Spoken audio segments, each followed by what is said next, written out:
The morning of March 3rd, 1943, Major Edward Larner pressed his right hand against the throttles of his B-25 Mitchell bomber, climbing through 3,000 feet above the Bismarck Sea. Through the windscreen, he could see 8 Japanese transport ships and their destroyer escorts, a convoy carrying nearly 7,000 troops desperately needed to reinforce Japan's crumbling positions in New Guinea. Before we jump back in, tell us where you're tuning in from, and if this story touches you, make sure you're subscribed because tomorrow I've saved something extra special for you. What the Japanese naval commanders below could not have imagined was that Larner's aircraft carried something they believed impossible. Where a bombardier would normally peer through plexiglass, searching for targets 20,000 feet below, 8 .50 caliber machine guns now waited in solid metal housing. Each weapon fired 750 rounds per minute. Together, they could unleash 6,000 rounds in 60 seconds, delivering over 4,000 pounds of lead and steel into any target within range. The Japanese Navy had studied American medium bomber capabilities extensively. Their intelligence officers knew the B-25's specifications: maximum bomb load, 3,000 pounds, service ceiling, 24,200 feet, combat radius, 1,200 miles. What they had not calculated was that American field engineers, working in Australian workshops, had transformed their medium bombers into ship-killing gunships that operated best at wave-top altitude. Within 30 minutes, Larner's squadron would demonstrate what concentrated firepower could accomplish. By noon, every ship in the convoy would be sinking or burning. The Battle of the Bismarck Sea would prove that air power could dominate the seas, and Japan's ability to reinforce isolated garrisons across the Pacific would be shattered permanently. The story of how a conventional medium bomber became the Pacific theater's most feared anti-shipping weapon began 6 months earlier with a former Navy chief petty officer who refused to accept that conventional tactics were adequate for the war America faced in the Pacific. If you're enjoying this deep dive into the story, hit the subscribe button and let us know in the comments from where in the world you are watching from today. Paul Irvin Gunn, universally known as Pappy, stood in the maintenance hangar at Eagle Farm Airfield near Brisbane, Australia, in September 1942, studying a Douglas A-20 Havoc that had arrived without any armament whatsoever. At 43 years old, Pappy was 2 decades older than most pilots in his squadron, a grizzled veteran who had spent 21 years as an enlisted naval aviator before retiring in 1939 to run Philippine Airlines. When the Japanese attacked Pearl Harbor, Pappy's comfortable civilian life ended abruptly. His airline was operating in the Philippines when Japanese forces invaded. His wife Polly and their 4 children were trapped in Manila when the city fell.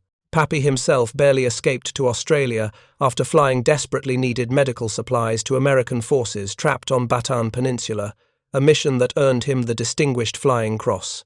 Now commissioned as an Army Air Forces captain, Pappy brought a mechanic's practical knowledge and a personal hatred of the Japanese to every problem he encountered.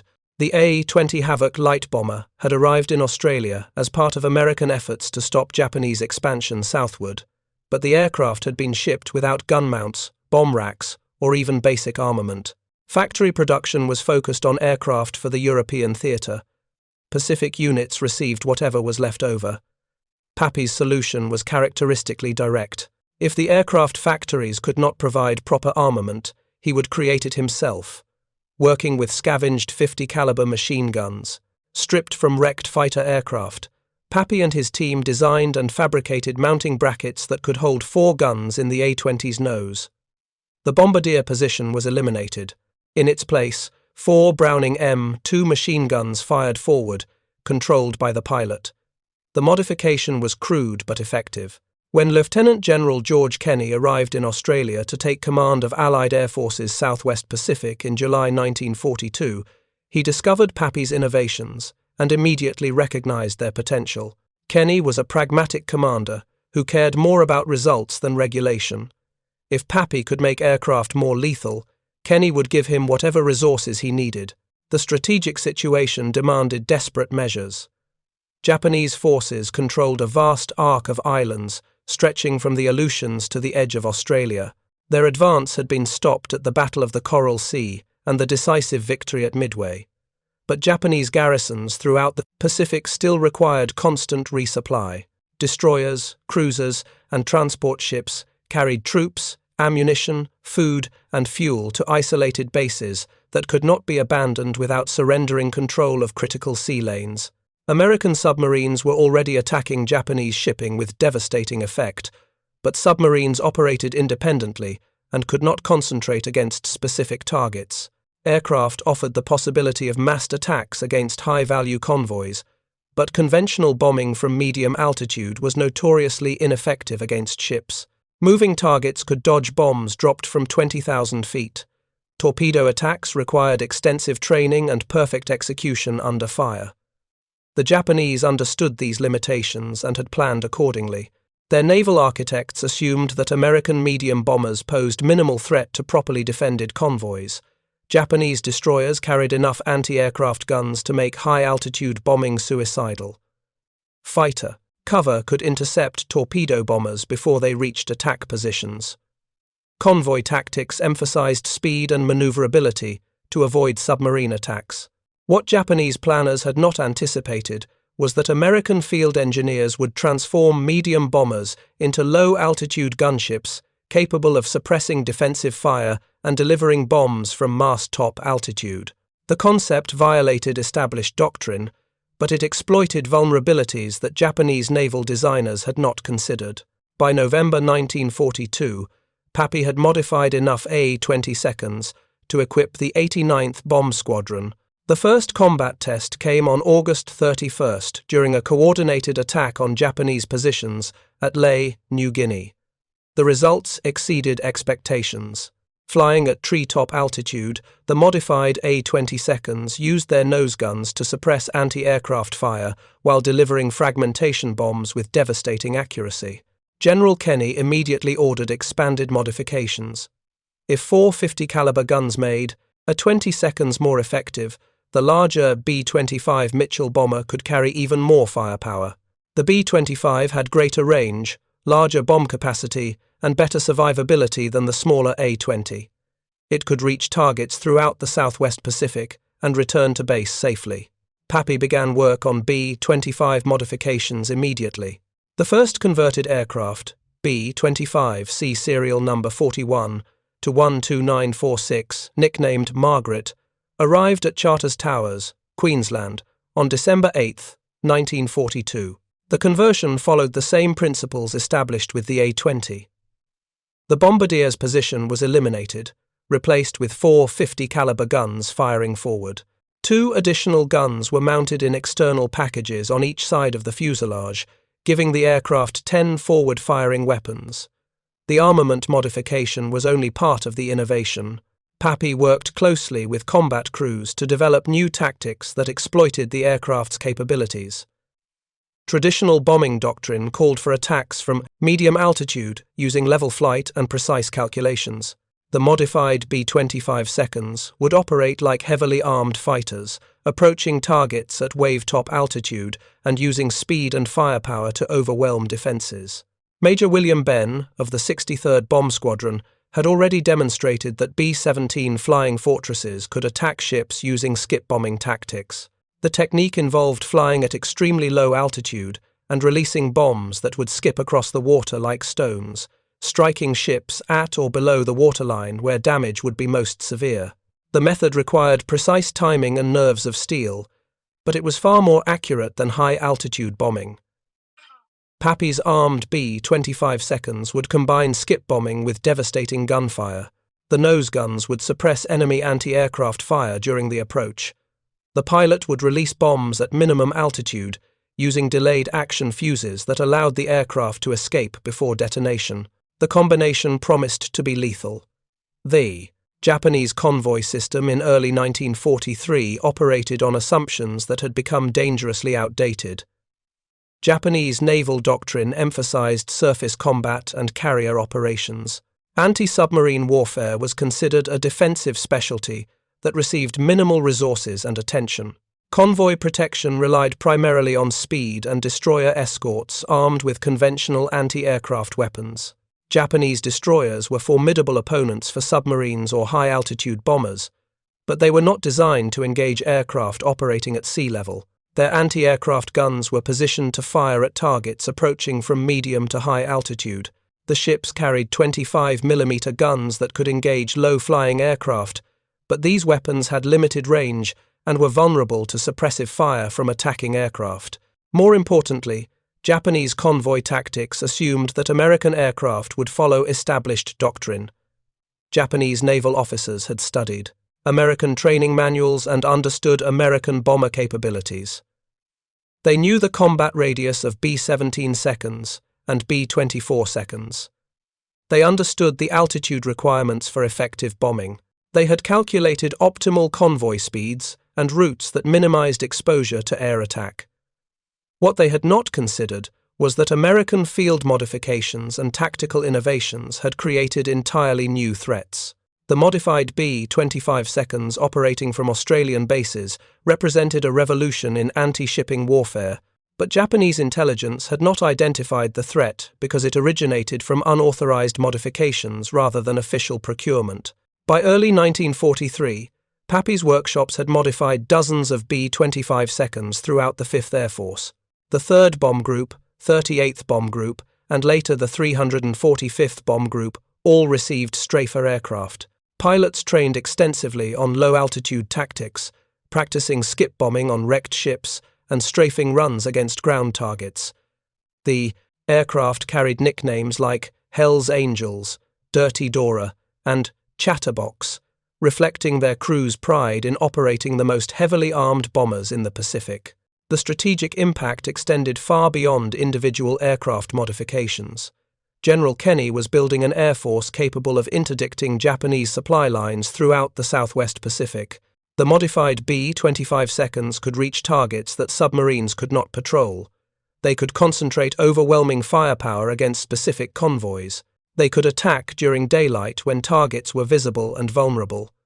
Japanese naval commanders recognized the growing threat to their supply operations, but they attributed losses primarily to submarine attacks. Intelligence reports mentioned increased air activity, but the scale and effectiveness of low-altitude bombing were not fully understood. Japanese convoy protocols called for increased escort strength and higher speeds, measures that were adequate against conventional threats but insufficient against the new tactics. The fatal flaw in Japanese planning was assuming that American air power would continue operating according to pre-war doctrine.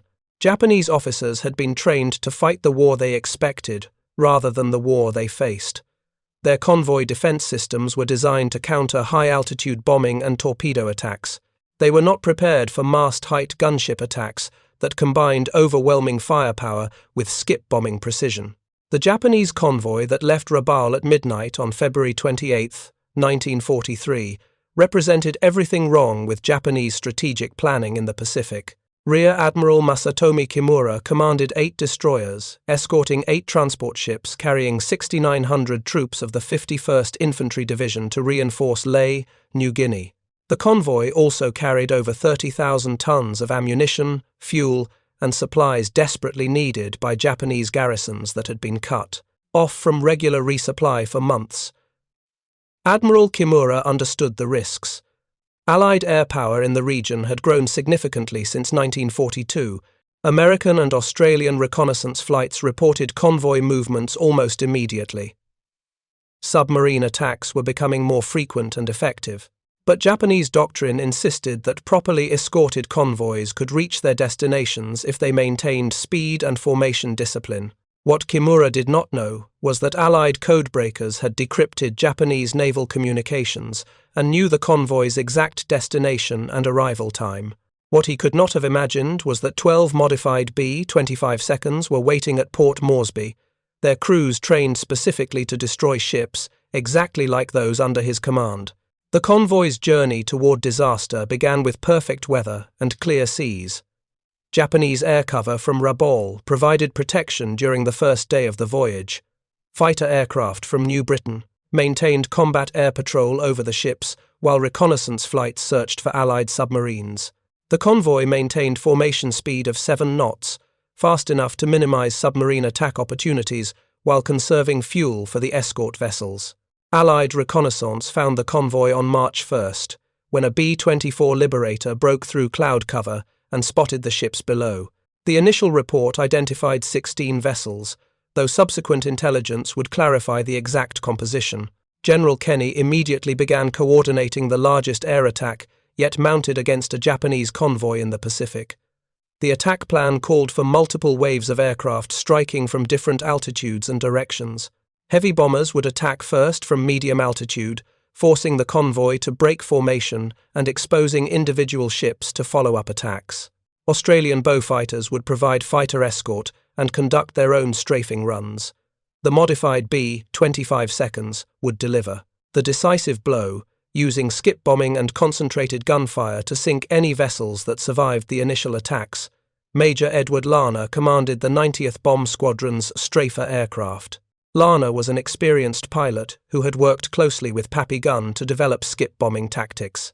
His squadron had practiced on wrecked ships near Port Moresby, perfecting the timing and technique required for successful attacks.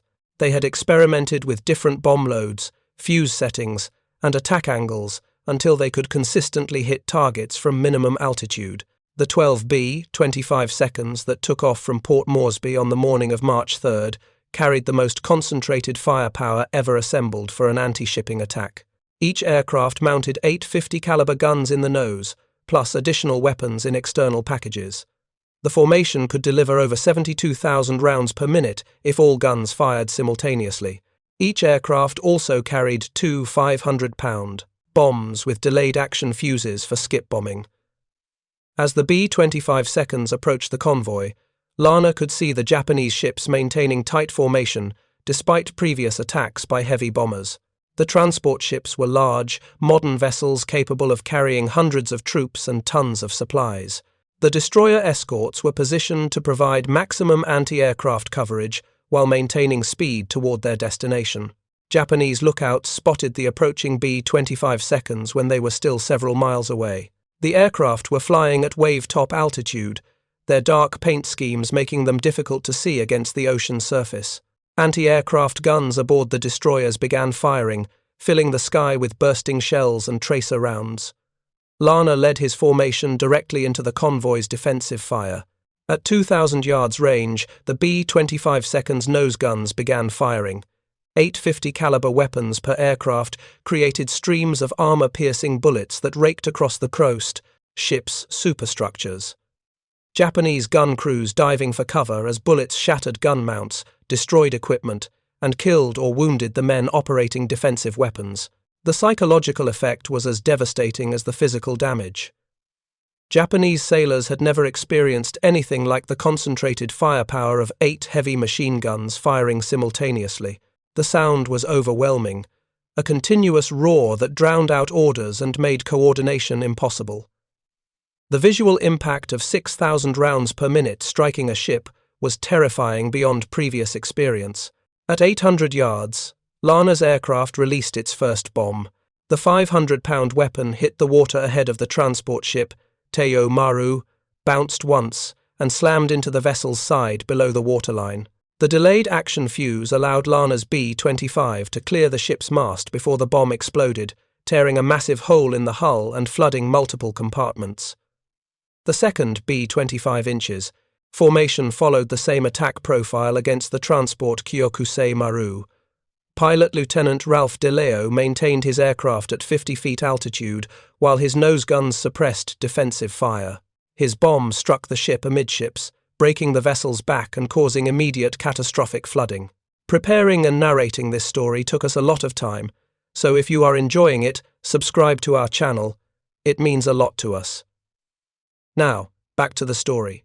The remaining B-25's attacked in sequence, each pilot selecting targets and executing skip bombing runs while maintaining devastating gunfire against Japanese defensive positions. The attacks were over in minutes, but the damage was irreversible.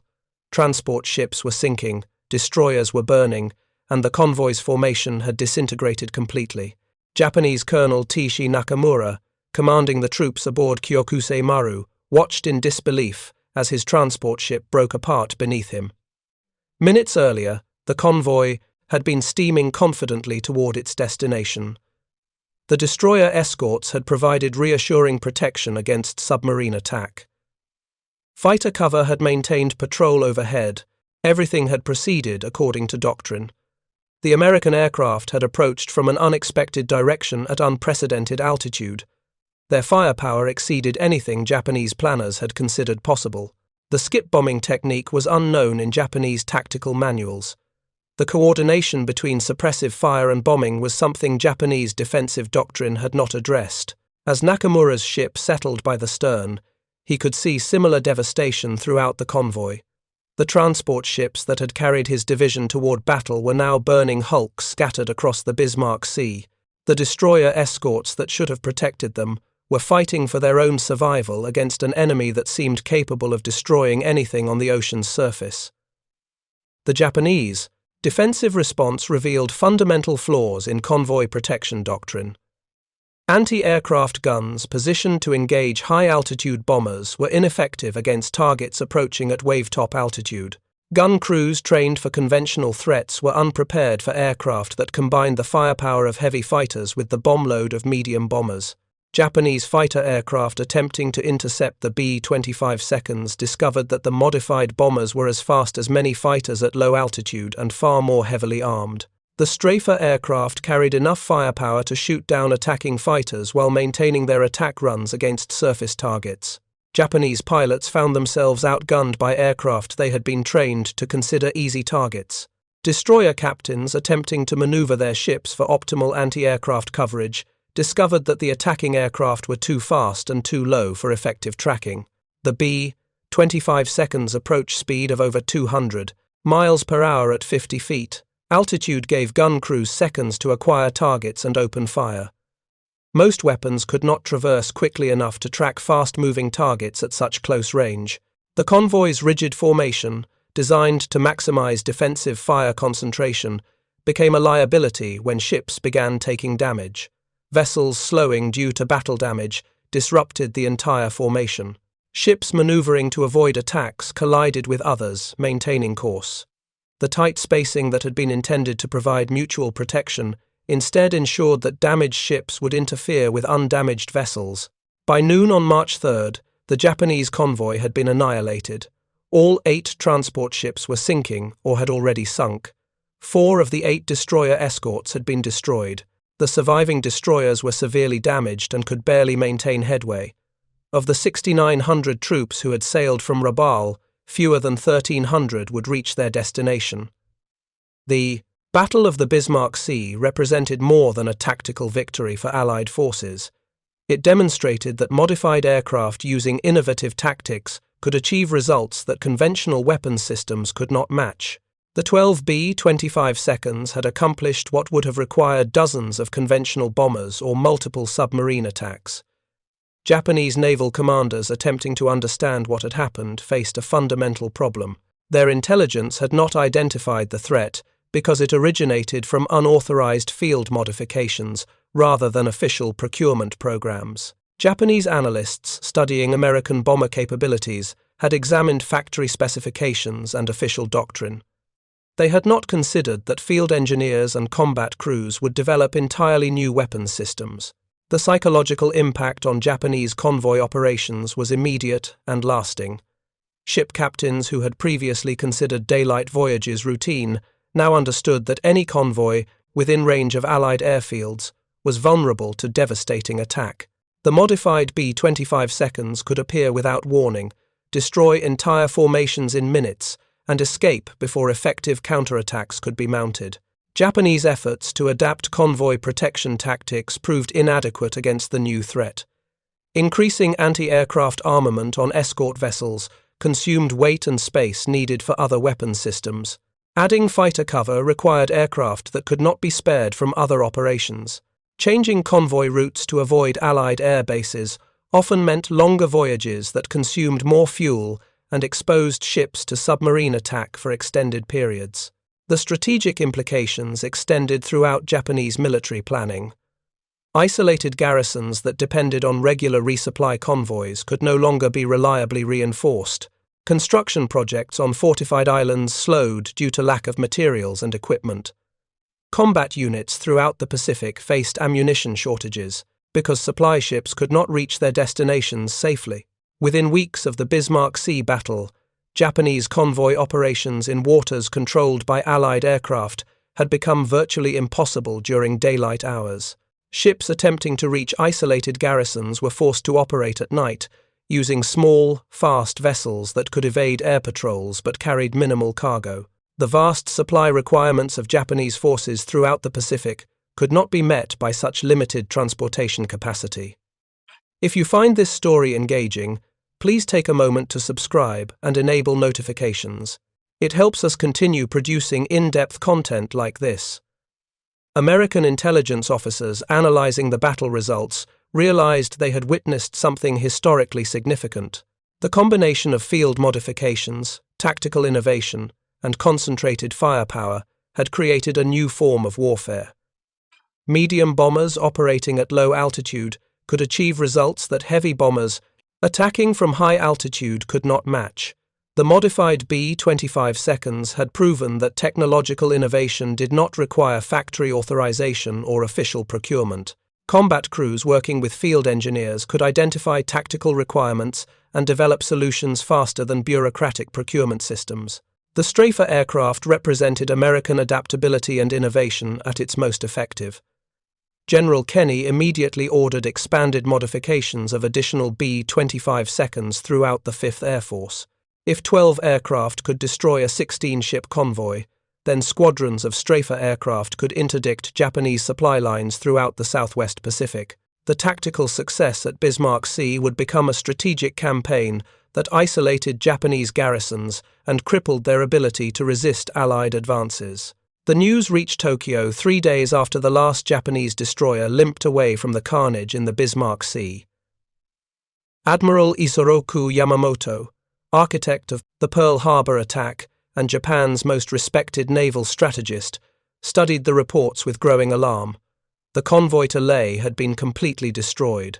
8 transport ships carrying irreplaceable troops and supplies had been sunk by aircraft operating from bases over 400 miles away.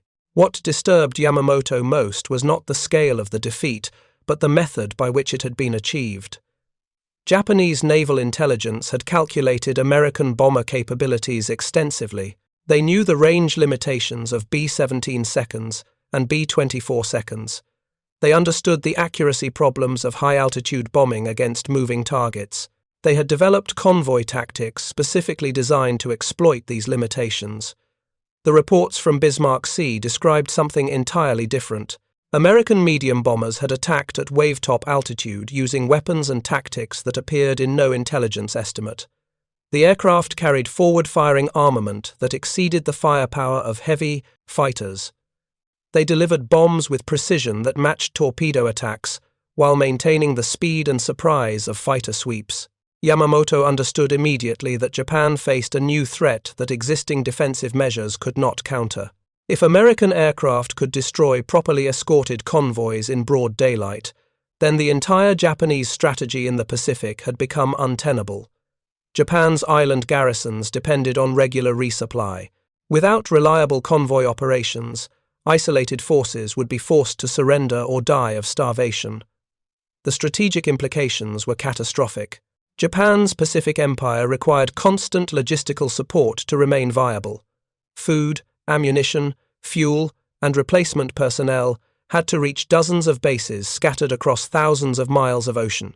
If Allied aircraft could interdict these supply lines with impunity, then Japan's defensive positions would collapse regardless of their fortifications or the courage of their garrisons. Within weeks of Bismarck Sea, Japanese convoy operations began showing the effects of the new threat. Ship captains who had previously sailed according to established schedules now delayed departures pending weather reports and intelligence estimates of Allied air activity. Convoy routes that had been considered routine were abandoned in favor of longer paths that avoided known Allied air bases. The modified B-25's continued their campaign against Japanese shipping with devastating effectiveness. Squadron after squadron of Strafer aircraft spread throughout the Southwest Pacific, operating from bases in Australia, New Guinea, and the Solomon Islands. Their range and firepower allowed them to attack targets that had previously been considered safe from air assault. Captain Takeshi Maeda, commanding the transport ship Nisho Maru, experienced the new reality during a supply run to Wewak in April 1943. His convoy had followed established procedures, maintaining radio, silence, and maximum speed while hugging the coastline to minimize exposure time in open water. Destroyer escorts provided anti-aircraft coverage and submarine watch. The attack came without warning at dawn on April 18th. 12 B-25 seconds approached from the landward side, using coastal mountains to mask their approach until they were within striking distance. Maeda's lookouts spotted the aircraft when they were less than 2 miles away, flying at sea level and closing at over 200 miles per hour. The transport's anti-aircraft guns opened fire immediately, but the approaching bombers began returning fire while still beyond effective range of Japanese weapons. The concentrated firepower of 96 50-caliber machine guns created a wall of steel that swept across the convoy's defensive positions. Gun crews were forced to take cover as armor-piercing bullets shredded equipment and personnel. Maeda watched in horror as the lead bomber approached his ship at 50 feet altitude, nose guns firing continuously. The aircraft released 2 bombs that skipped across the water and slammed into Nisho Maru's hull below the waterline.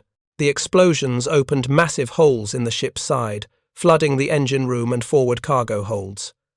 The transport began settling immediately, listing to starboard as water poured through the bomb damage. Maeda ordered abandon ship as the remaining B-25 seconds attacked other vessels in the convoy. Within 30 minutes, 4 ships were sinking, and the convoy's formation had disintegrated completely. As Maeda floated in a life raft, watching his ship disappear beneath the surface, he understood that everything had changed.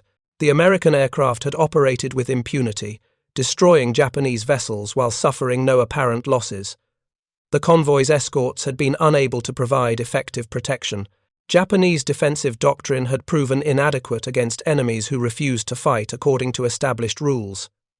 Japanese Naval commanders attempting to develop countermeasures discovered that the modified American aircraft presented unprecedented challenges. The B-25 seconds operated at altitudes too low for most radar systems to detect effectively. Their speed made them difficult targets for anti-aircraft guns designed to engage slower, high-altitude bombers. Their heavy armament allowed them to suppress defensive fire while maintaining attack runs. Efforts to increase fighter cover for convoys proved problematic. Japanese fighter aircraft lacked the range to provide continuous protection over long convoy routes.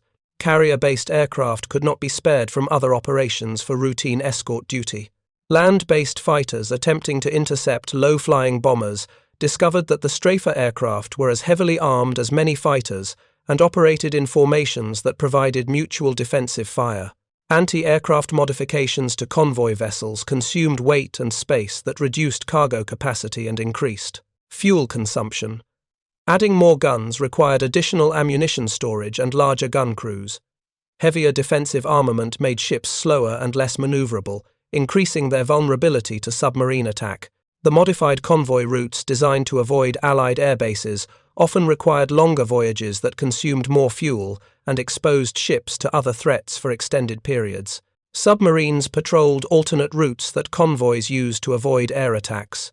Weather conditions along circuitous paths were often more severe than those on direct routes. By mid-1943, Japanese convoy operations had been reduced to night movements using small, fast vessels that could evade air patrols but carried minimal cargo.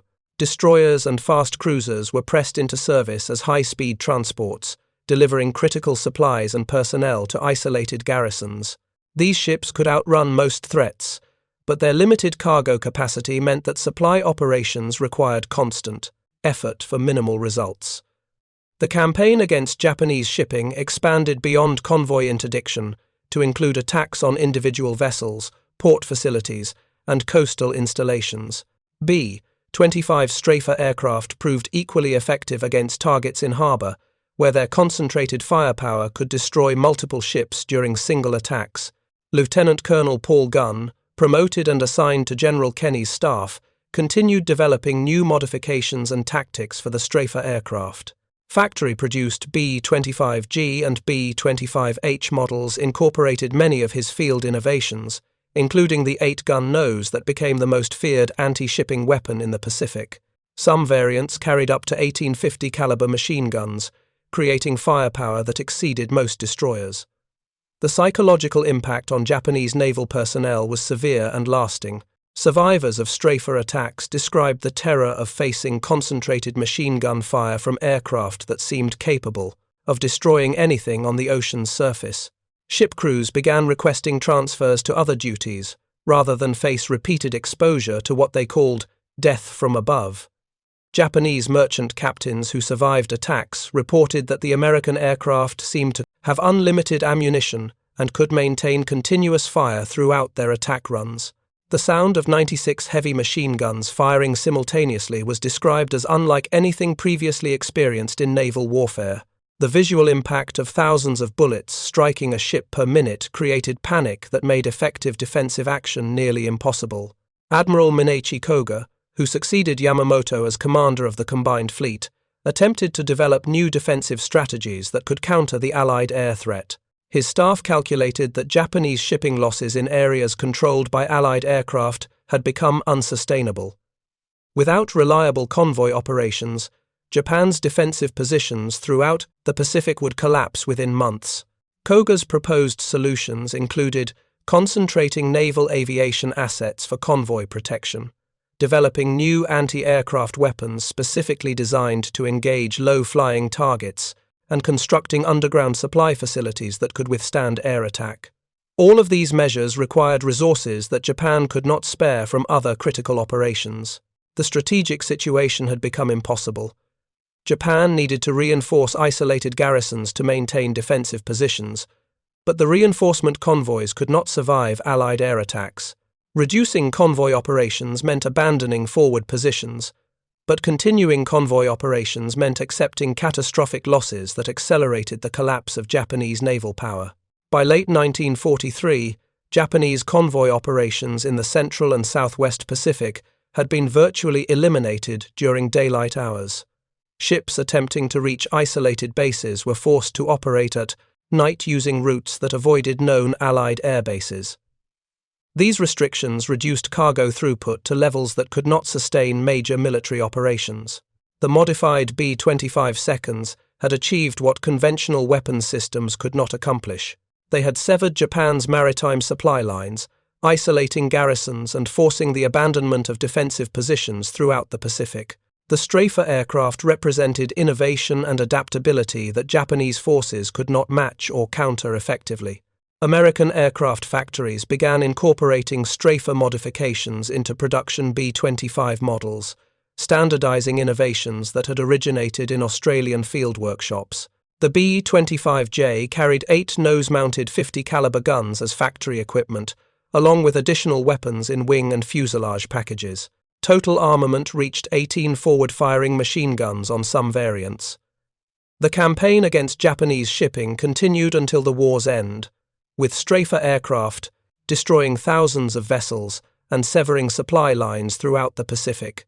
The last recorded attack by B-25 gunships occurred on August 14, 1945, just hours before Japan's surrender announcement, when aircraft of the 345th Bomb Group attacked shipping in Japan's inland sea. The strategic impact of the strafer campaign extended far beyond shipping losses. Japan's inability to maintain reliable supply lines forced the abandonment of defensive positions throughout the Pacific, accelerated the collapse of Japanese naval aviation, and contributed directly to the empire's eventual surrender. The modified B-25's had proven that technological innovation and tactical adaptation could achieve strategic results that exceeded the capabilities of conventional weapons. Japanese post-war analyses concluded that the loss of convoy operations had been more decisive than any other factor in Japan's Pacific defeat. Without reliable shipping, isolated garrisons could not be sustained, defensive positions could not be reinforced, and Japanese forces could not concentrate against Allied advances. The strafer aircraft had achieved what submarines, surface ships, and conventional bombers could not accomplish alone. Pappy Gunn continued modifying aircraft and developing new tactics until the war's end, earning multiple decorations, including the Distinguished Service Cross, Silver Star, Legion of Merit, Air Medal, and 9 Purple Hearts. His innovations influenced aircraft design and tactical development for decades after the war's conclusion. He died in 1957, remembered as the mechanic whose modifications changed the course of the Pacific War. The B-25 Mitchell bomber, transformed from conventional medium bomber to devastating gunship, had proven that innovation emerged from practical necessity rather than bureaucratic planning. Field modifications developed in Australian workshops had created weapons systems more effective than anything, produced by formal procurement processes. The aircraft that had carried the Doolittle Raiders to Tokyo had evolved into the most feared anti-shipping weapon in naval history. The Japanese Navy that had dominated the Pacific in 1942 had been reduced to ineffective remnants by 1945, largely because they could not protect their supply lines against aircraft they had never imagined. The modified B-25's represented American adaptability at its most effective, proving that practical innovation could overcome any enemy advantage. Thank you for watching. For more detailed historical breakdowns, check out the other videos on your screen now, and don't forget to subscribe.